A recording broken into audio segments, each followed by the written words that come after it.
the right balance between uh, being period, honoring the period in which these events actually unfolded, but making the movie have a contemporary tone as well and a contemporary feel.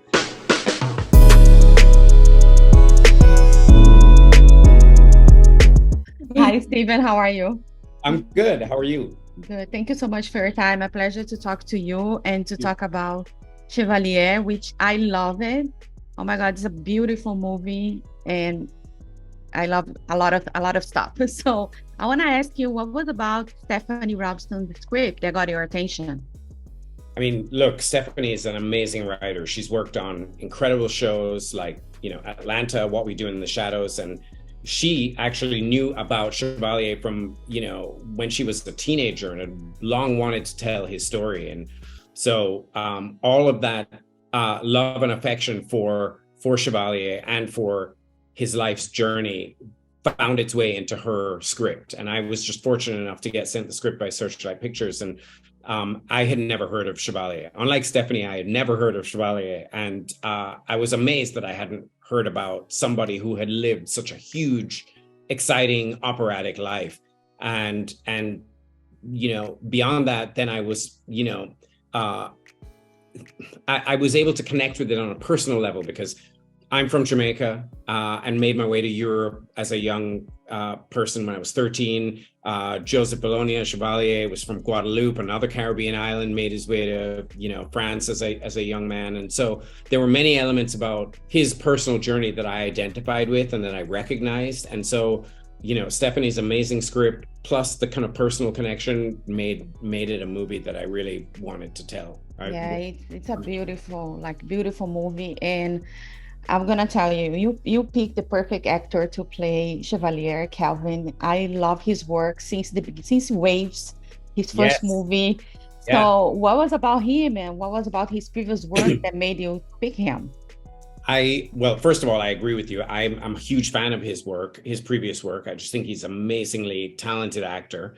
And, this role required a lot. Like all the violin bowing that you see in the movie, that's Kelvin. There's no stunt doubles, there's no CGI, there's no trickery. It's all him and a reflection of, the fencing is the same. It's all Kelvin. So it's Wow. a reflection of it's a reflection of his dedication and his focus and his hard work. I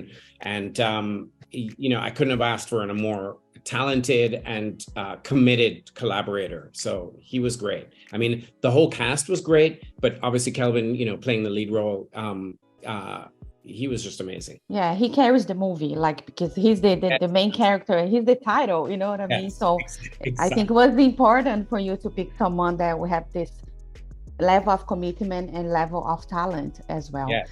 So I also want to salute you on the costume design. Oh my God. What was like the inspiration, these conversations with Oliver Garcia that you have to it's so beautiful, so elevated. The colors, the palette of colors that you guys use, it's amazing.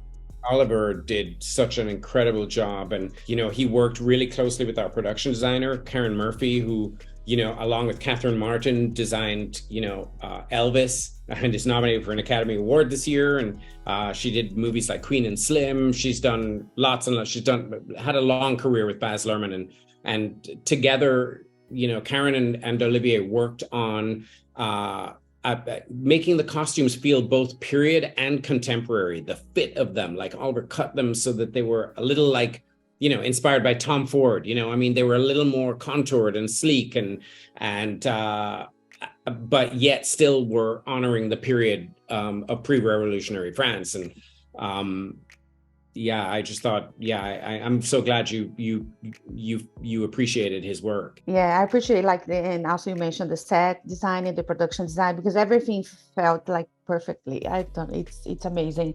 I love the work of this behind the scene work that they do, and when it reflects to the screen, I think it's amazing. It's amazing.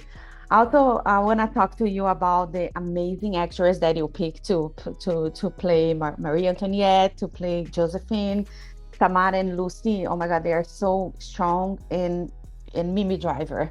What was about them that made you pick them? Oh man, I mean, they're just all the three of them are just incredibly talented. So everything I said about Kelvin is true about Samara and Minnie. Like they had to learn how to, you know, convince you that they were legitimate opera singers. And you know, obviously Minnie has done, you know, has had experience in that realm before. She did Phantom of the Opera, and but Samara like worked for months with voice coaches to try to get to that place, and hopefully I think she succeeded immensely at portraying this kind of, you know, operatic ingenue, you know.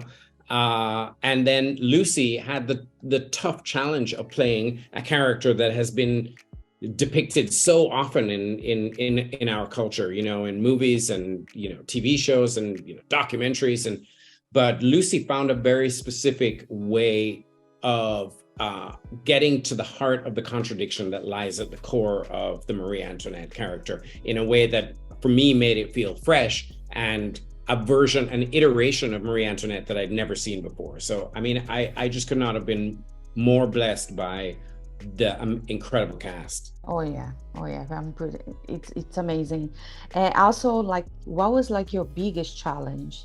I know movies would takes a village, but what was like you as a director, your biggest challenge? I think the biggest challenge was just trying to find the right balance between being period, honoring the period in which these events actually unfolded, but making the movie have a contemporary tone as well and a contemporary feel. It felt to me like, you know, there's this French expression that perhaps you're familiar with, you know, plus ça change, plus c'est la même chose, right? Which means the more things change, the more they stay the same. And that was one of the things that I just kept coming back to in the story, was like, this story is set in pre-revolutionary France, but it could just as well be happening today. And I wanted the visual grammar of the film to reflect that duality. And so keeping those two things in balance without upsetting the apple cart was probably the toughest challenge. Yeah, you're right. So this is our old story, but at the same time, it's so nowadays it's so modern. It's incredible. So Steven, I just wanna thank you so much for your time. A pleasure to talk to you, and muito obrigada. I'm from Brazil, and I some of the stuff that they say that we learn, like the history, European history, French, right? Yet in Brazil, so we learn. I learned in school, but it's beautiful. Thank you so much. Well, thank you so much. Thank you for your time. I really appreciate it. Thank you. Bye. If you like this video, don't forget to comment, to like, and subscribe to our channel right here.